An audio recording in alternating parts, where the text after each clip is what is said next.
بسم اللہ الرحمن الرحیم۔ السلام علیکم۔ شاعر مشرق ڈاکٹر علامہ محمد اقبال رحمۃ اللہ علیہ لکھتے ہیں کہ ایک دن حضرت بابا فرید الدین مسعود گنج شکر رحمۃ اللہ علیہ درخت کے نیچے اپنے ساتھیوں اور مریدوں سے محو گفتگو تھے کہ ایک ہندو عورت اپنے سر پر دودھ کا برتن رکھے ہوئے ادھر آ نکلی۔ حضرت بابا فرید رحمۃ اللہ علیہ نے رسم درویشی کے مطابق اس بت پرست ہندو عورت کی خیر و عافیت دریافت کی۔ ہندوؤں کی نظر میں وہ ایک نیچ ذات سے تعلق رکھنے والی عورت تھی، اس لیے کوئی شخص بھی اس سے انسانی لہجے میں گفتگو نہیں کرتا تھا۔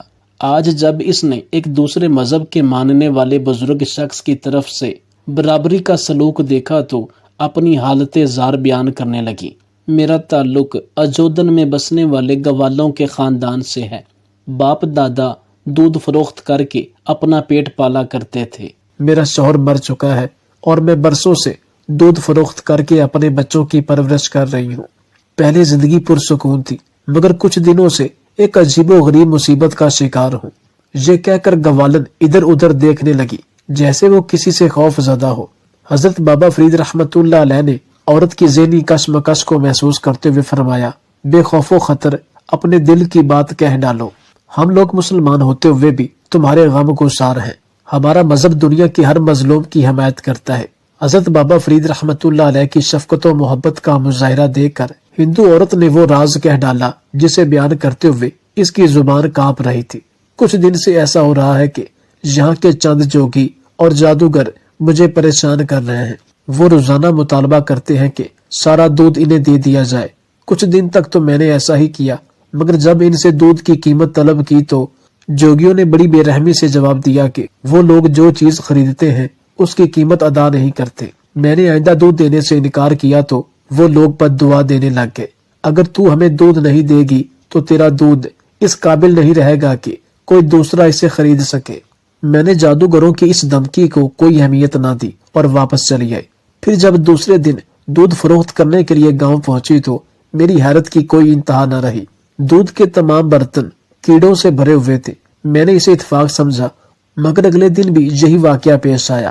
مجبور ہو کر میں دوبارہ ان جوگیوں کے پاس گئی اور ان سے رو رو کر التجا کی کہ آدھا دودھ وہ لے لے اور باقی میرے بچوں کے لیے چھوڑ دیں، مگر ان ظالموں پر میری گریہ وزاری کا کوئی اثر نہ ہوا۔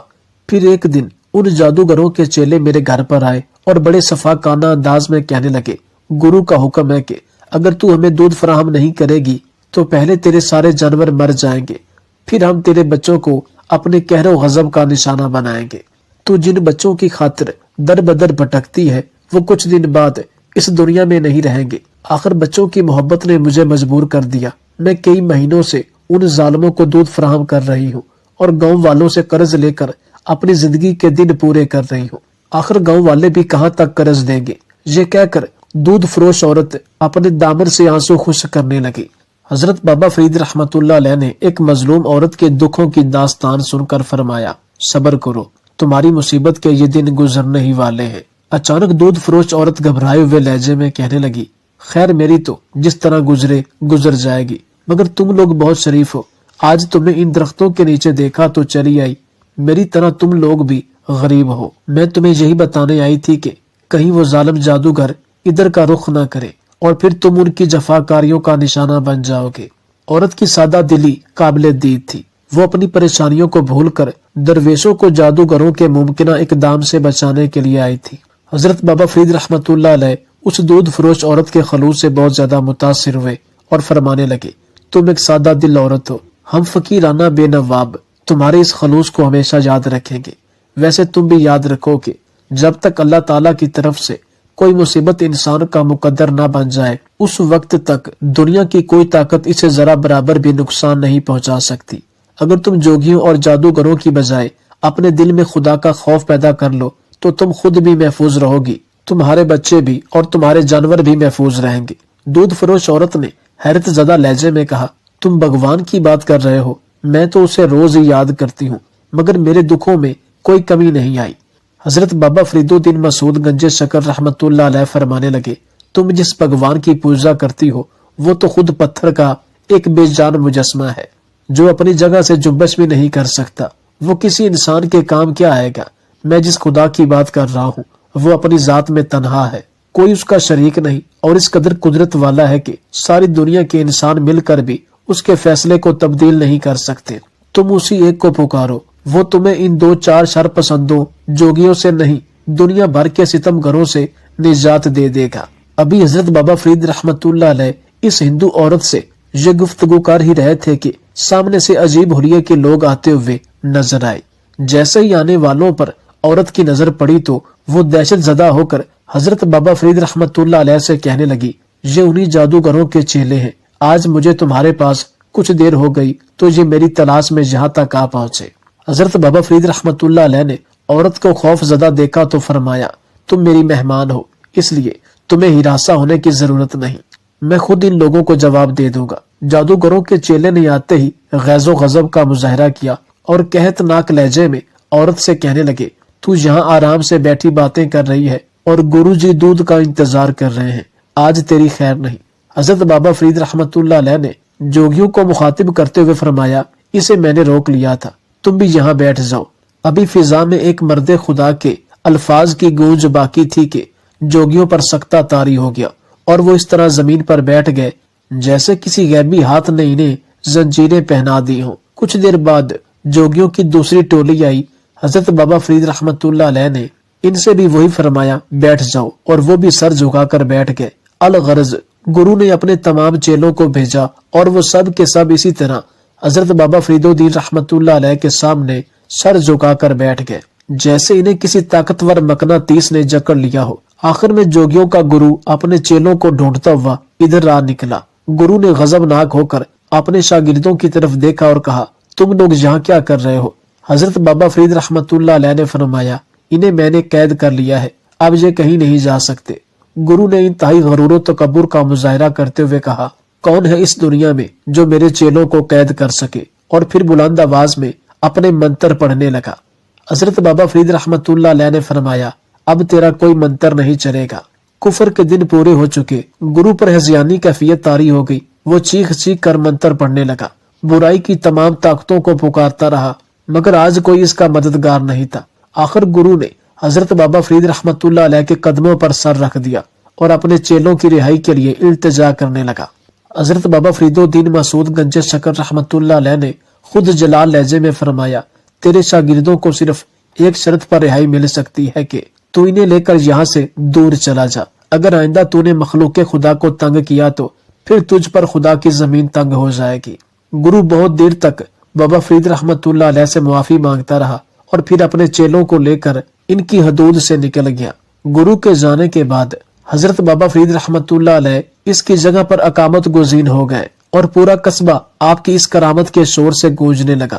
نتیجتاً سینکڑوں بت پرست حلقہ اسلام میں داخل ہو گئے۔ اجودن میں یہ آپ کی پہلی روحانی کرامت تھی۔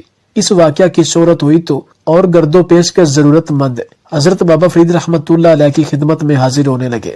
آپ محتاجوں کے لیے دعا کرتے، اللہ ان کی معذوری کو دور کر دیتا، بیمار شفا یاب ہوتے اور پریشان حال لوگوں کو آسودگی حاصل ہو جاتی۔ بر صغیر کے شہر دہلی میں ایک طوائف گزری ہے جسے لوگ دیوی کے نام سے جانتے تھے۔ اسے نام یوں نہیں دیا گیا تھا بلکہ واقعی وہ تمام طوائفوں میں دیوی کا رتبہ رکھتی تھی۔ نہ صرف دلی بلکہ ہندوستان بھر کے تمام شرفا اس کے گاہک تھے۔ اسے صرف اس وجہ سے ایک مرد مومن نے قتل کر دیا تھا کیونکہ وہ جو کچھ بھی کماتی تھی اس میں سے زکوٰۃ کی ادا کرنے کے ساتھ ساتھ صدقہ خیرات بھی ضرور کرتی تھی۔ اسے مذہب اسلام کی توہین کرنے کے جرم میں قتل کر دیا گیا تھا، لیکن جب وہ قتل ہوئی تو اس کے چند ماہ بعد 2 مساجد کے ائمہ کے خاندان والوں نے خودکشی کر لی اور ایک امام مسجد ڈکیتی کرتے ہوئے پکڑا گیا جو وہاں مسجد میں چوری کرتا پکڑا گیا تھا۔ اس نے دیوی کی کہانی سناتے ہوئے بتایا تھا کہ دیوی در حقیقت ایک مسلمان خاتون تھی۔ اس کے والد صاحب بھی امام مسجد تھے۔ والد صاحب کی تنخواہ انتہائی قلیل تھی، گزر بسر بڑی مشکل سے ممکن ہوتا تھا۔ اس کے اوپر سے امتحان یہ آ پڑا کہ اس کی والدہ بیمار ہو گئیں۔ دیوی کے والد صاحب اپنی بیوی کا علاج کروانے کے لیے اسے لے کر شہر شہر گھومنے لگے۔ چھوٹے موٹے حکیموں کی سمجھ میں آنے والا مرض نہیں تھا اور بڑے حکیموں کی فیس ادا کرنے کے لیے امام صاحب کے پاس پیسے نہیں تھے۔ ابھی وہ ان حالات کا سامنا کر ہی رہے تھے کہ مسجد کی کمیٹی نے ان کو امامت کے فرائض ادا کرنے سے روک دیا کیونکہ کئی دن غیر حاضر رہنے لگے تھے، جس کی وجہ سے نمازی پریشان ہو رہے تھے۔ کیونکہ سارے نمازی ایک طرف تھے، اس لیے اہل محلہ نے بھی نمازیوں کو حق پر سمجھا اور امام صاحب سے بنا کوئی دلیل سنے والد صاحب سے مسجد کی امامت چھڑا لی گئی اور مسجد کے سامنے حجرے سے ہمیں نکال دیا گیا۔ کئی دنوں اور راتیں ہم لوگوں نے سڑک پر گزاری۔ پھر میرے والد صاحب ہمیں لے کر دہلی آ گئے۔ دہلی میں میرے والد صاحب میری ماں کے علاج کے لیے در در بھٹکتے رہے اور میں دن بھر بھیک مانگتی رہی۔ مجھے بھیک کے نام پر رقم ملتی تھی، اس سے ہم لوگ روٹی تو کھا سکتے تھے، لیکن میری ماں کا علاج ممکن نہ تھا۔ میں ایک مسلمان بزنس مین کے پاس کچھ مانگنے کے لیے گئی۔ اس شخص کا مسالوں کا کاروبار تھا، انتہائی حسن پرست اور ہوس پرست آدمی تھا، بد کردار اور بد لحاظ بھی تھا۔ جب ہم لوگ دہلی آئے تھے اور میں نے بھیک مانگنا شروع کی تھی، تب میرے والد صاحب نے مجھے کسی ہندو، مسلمان، سکھ، عیسائی سے بھیک مانگنے سے منع نہیں کیا تھا، سوائے اس بزنس مین کے۔ ایک رات جب دیوی کی ماں سخت تکلیف میں تھی اور ساری رات ایڑیاں رگڑتی رہی، یہاں تک کہ صبح کے وقت اس کی جان نکل گئی۔ دیوی اور اس کے والد صاحب کو کفن دفن کے لیے پیسوں کی سخت ضرورت پڑ گئی، یہاں تک کہ مجبور ہو کر دیوی اس مسلمان بزنس مین کی چوکھٹ پر جا پہنچی اور اس کو خود پر گزری آزمائش کی داستان سنانے کے بعد اس نے مالی مدد کی التجا کی۔ توقع کے مطابق کاروباری شخص نے مدد کے بدلے اس سے جسم کا تقاضا کر دیا۔ دیوی نے اس سے قانون اور حالات اور مقافات عمل سے ڈرانے کی کوشش کی، مگر اس کو حاکم وقت کی خاص پشت پناہی حاصل تھی۔ اس نے کسی بھی چیز کو خاطر میں نہ لاتے ہوئے دیوی کے جسم حاصل کیے بغیر مالی معاونت کرنے سے انکار کر دیا۔ دوسری طرف دیوی کی ماں کو مرے پہر گزر چکے تھے اور اس کے باپ دیوی کے واپس آنے کے منتظر بیٹھا تھا۔ ماں کی لاش سڑک پر پڑی باسی ہو رہی تھی۔ جب دیوی کو اور کوئی صورت نظر نہ آئی تو اپنا جسم اس کاروباری شخص کے حوالے کر دیا۔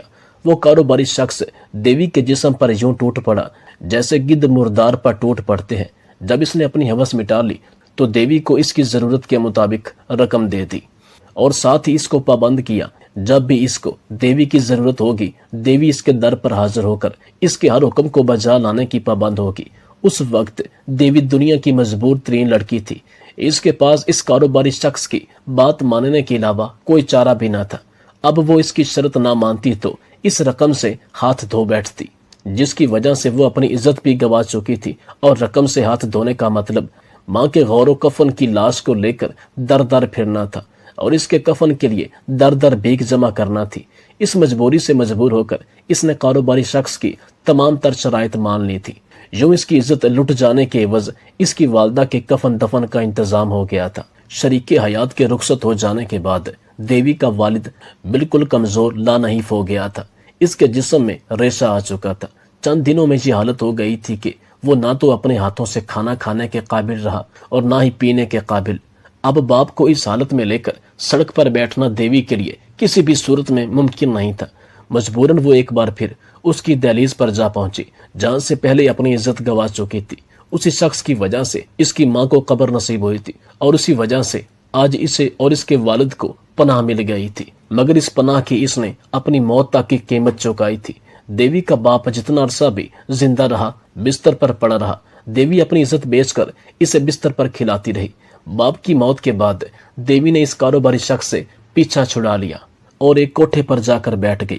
اس کے حسن کی وجہ سے تمام طوائفوں نے اسے حسن کی دیوی مان لیا، اور یہ نام دیوی کو اس وجہ سے بھی پسند کیا گیا کہ اس نام کی آڑ میں وہ اپنا مذہب چھپا سکتی تھی۔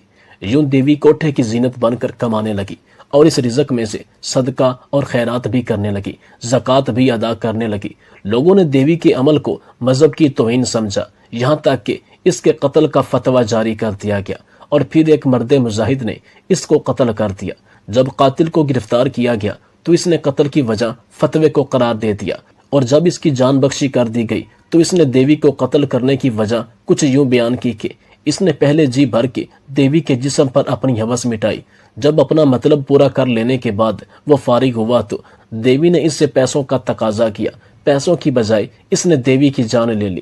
دیوی کو اٹھا کر جب طب خانہ لے جایا گیا تو وہاں جا کر دیوی نے اپنے آخری الفاظ کچھ یوں ادا کیے: بے شک کفر و شرک کرنے والے جہنمی ہیں، مگر میرا جسم نوچنے والا پہلا شخص بھی مسلمان تھا اور آخری شخص بھی مسلمان تھا۔ مجھے مار کر وہ کسی جنت کا مستحق نہیں ٹھہرا، اس بات کا اندازہ اسے روز محشر ہو جائے گا کہ مجھ جیسی گناہ گار کو مار کر وہ خود کتنا گناہ گار ہو گیا۔ اس کے بعد دیوی نے کلمہ شہادت پڑھا اور جان رب کے سپرد کر دی۔ اس کی موت کے چند ماہ بعد اندر ہی اندر جن دو ائمہ اور ان کے خاندانوں نے خودکشی کی، آپ جان کر تصدیق کر سکتے ہیں کہ ان کا گھرانہ دیوی کی دی گئی خیرات اور رقم سے چلتا تھا۔ دیوی ہی کی وجہ سے لوگوں میں ان کی سفید پوشی کا بھرم قائم تھا۔ دیوی ہمیشہ ان کو 1 مہینہ ایڈوانس کے پیسے دے کر رکھتی تھی تاکہ اگر کسی مہینے وہ پیسے نہ دے سکے یا وہ مر جائے، ان لوگوں کے پاس متبادل بندوبست کرنے کا وقت موجود ہو۔ انہی امام مسجد میں سے ایک میں بھی تھا۔ باقی دونوں خاندانوں نے خودکشی کر کے موت کو گلے لگا لیا، لیکن اپنے بچوں کو قتل کرنا میرے لیے ممکن نہ تھا، اس لیے میں نے چوری اور ڈکیتی شروع کر دی۔ اگر یہ دیوی آج بھی زندہ ہوتی تو آج بھی میں لوگوں کو دین اسلام کی تبلیغ کر رہا ہوتا۔ مجھے اس بات کی فکر بالکل نہیں ہوتی کہ میرے بچے بھوکے ہیں۔ آج بھی اس وقت دنیا میں ایسے لوگ موجود ہیں جو خود تکلیف اٹھا رہے ہیں تاکہ مجھ سے جڑے ہوئے دوسرے لوگوں کی زندگیاں آسان ہو جائیں۔ ان میں بے شمار لوگ ایسے ہیں جن کی ایسے غریب اور سفید پوش لوگوں کے ساتھ رشتہ داری نہیں، تعلق واسطہ نہیں، صرف رضا الہی اور اللہ تعالیٰ کی خوشنودی کے لیے یہ لوگ خود کو تکلیف میں مبتلا کر کے ان لوگوں کی آسانی کے لیے، اپنی آخرت کو سنوارنے کے لیے در بدر کی ٹھوکریں کھا رہے ہیں۔ میں یقین سے کہہ سکتا ہوں کہ اس واقعہ میں بیان کیے گئے بزنس مین اور اس جیسے لاکھوں کروڑوں لوگ جو غریبوں، یتیموں یا کسی بھی شکل میں عورتوں کی عزتوں کو پامال کرتے ہیں اور بعد میں صدقہ خیرات کرتے ہیں، ان کا صدقہ خیرات، زکوٰۃ، کوئی بھی نیکی ہرگز قابل قبول نہ ہوگی بجز اس کے کہ جو لڑکی، جو خاندان، جو انسان تکلیف اٹھا کر کوئی غلط کام کر کے کسی غریب یا سفید پوش کا فائدہ کر رہا ہے۔ مجھے امید ہے کہ اللہ تعالیٰ ان کو آخرت میں ضرور انعام و کرام سے نوازے گا۔